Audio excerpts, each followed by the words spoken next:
Hey guys, Prowl 1701 here, and today we're going to be looking at Season 7 of the Doctor Who The Collection range. Mine has come in quicker than I expected.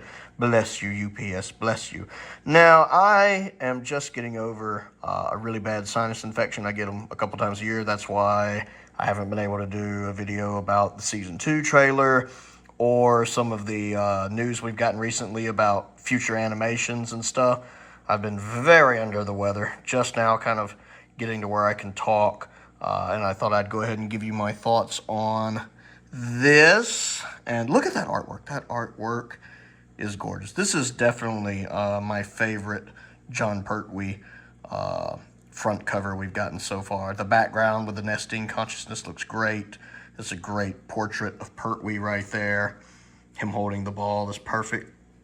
And it's a nice collection of enemies right there too, pulling one from each story. And it's a great use of colors as well. I really like the colors. It's odd because I always figured Season 7 would be primarily red, just in my head. But I love the colors that Lee Binding went with here. Here is the spine, which looks really good. I think we might have a small dent there, but it looks very minor. So I'm not going to nitpick about it. I like of course, the side portrait. The back here, my acid reflux is really bothering me today. Of course, we have Spearhead from Space, Doctor Who and the Silurians, the Ambassadors of Death and Inferno. It looks really weird with it cutting through here with like stories dropping to the next line. I don't know why, that bugs me a little. Instead of just having a story, I guess, you know, it wouldn't work trying to do a story's titles full on one line, not with the picture, which I love that art, by the way. For some reason, that looks a little weird to me. With Doctor Who, then it cuts down to And the Silurians, the Ambassadors, then it cuts down of Death. That just looks a little odd. It's nitpicky stuff. And then, of course, all of the fun extras with, of course, John, Carolyn, and Nicholas. And, of course, a bunch of DVD stuff. I'm going to go ahead and get it out of the cellophane, and we'll take a look at it. Here it is out of the cellophane and the J card, so we can see the clean artwork right there. And I wonder if my disc tray is loose. I hear something rattling when I'm shaking it, so I wonder if yes, that's what I thought. I could tell the disc tray was loose. I could hear it sliding, and that's not a big deal to me. Like some people, there's that shot of John. This is only the second time that's happened to me, with the other one being Season 17. My Season 17 was really loose as well. So that doesn't bother me like it does some people. It's not that big of a deal. It sits in there fine.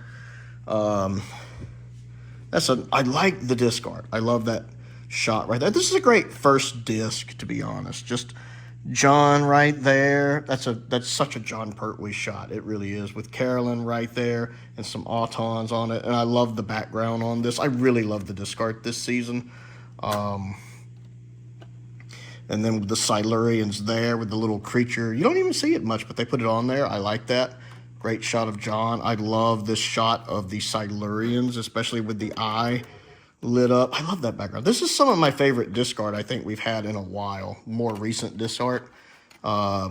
Looks really good. A nice shot of one of the astronauts from Ambassadors.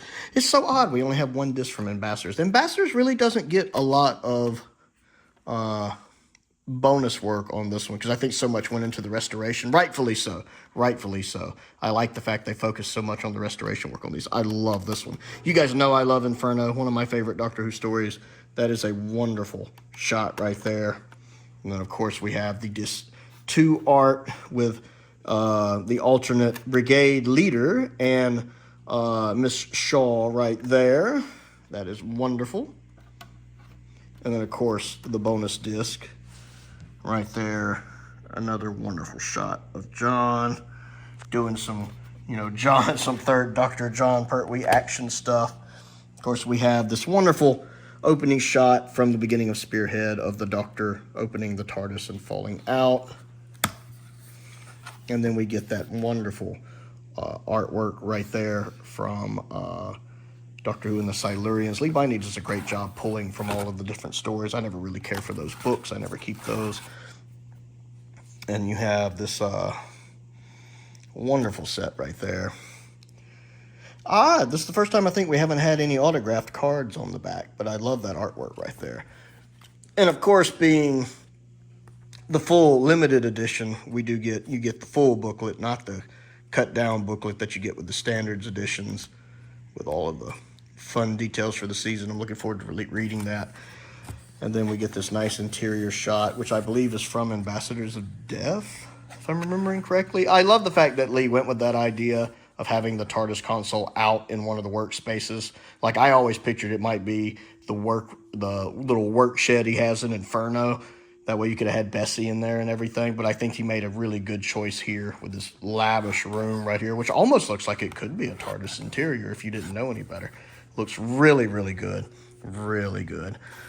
Really excited about this. It's not easy to do this one-handed.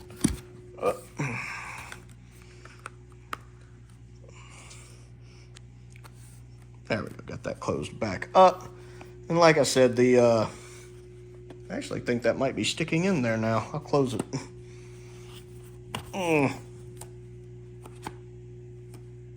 I think I can still hear it rattling around. That's not a big deal. But yeah, looks really good. Let's compare it with the other Pertwee sets we've gotten so far. It does look like a slight ding right there. But that's such a minor thing. That's such a minor thing. I don't really get bothered by stuff like that. And here they are all together. 7 and 8 right there together. And then 9 and 10. Loving the Pertwee covers. None of them have been bad ones. I think the Season 7 one is probably my favorite. I love how that background pops, and that portrait of John and use of colors is phenomenal. 8, I love that wonderful shot of Delgado, and then that seriousness of Pertwee's face, plus I love his outfit. 9, my favorite part is the purple. I love the purple. Purple's just so perfect for this season, which has a lot of perfect in it, a lot of purple in it. And the use of magenta right there. Plus, I like the way they did the enemies, although Delgado should have been on there. And then 10, I also really like the portrait, the background as well, and of course that he's holding the Sonic. But yeah, I definitely think the Season 7 one is my favorite. So I want to know what you think of the Pertwee sets we've gotten so far. What's your favorite front art so far? I don't think I showed the back art, did I? How neglectful of me. Hold on a second. There we go. I got to show the back art. And that's very reminiscent of the opening titles, actually. There's a spot in his opening titles from this season where it looks kind of like that. It's neat how that Lee cleverly used that as to show the Doctor traveling through the time vortex. I think that was 2 birds with 1 stone there. He ties it to the time vortex and to John's intro. I like that. So I'm looking forward to diving into this season and kind of seeing the restoration work on the stories and all the extra stuff. Comment down below and let me know what you think of the box set so far and what's your favorite Pertwee box set. Don't forget to click the like button and the subscribe button as well. And then all the other fun stuff that's down in the description. Links to the Patreon, links to the Amazon wish list, the Amazon UK wish list, the P.O. boxes down there. I do have an unboxing from Simon. Simon has sent something else coming soon. That will be up shortly. Really appreciate Simon sending that. Also, if you want to support me on my Patreon, a link to that is down there. I want to give a shout out to Colin Coney, Sam Venning, and Finn Perkins. I appreciate their support on there, as I do the support of all of my patrons and my YouTube members. Most importantly, thank you for watching.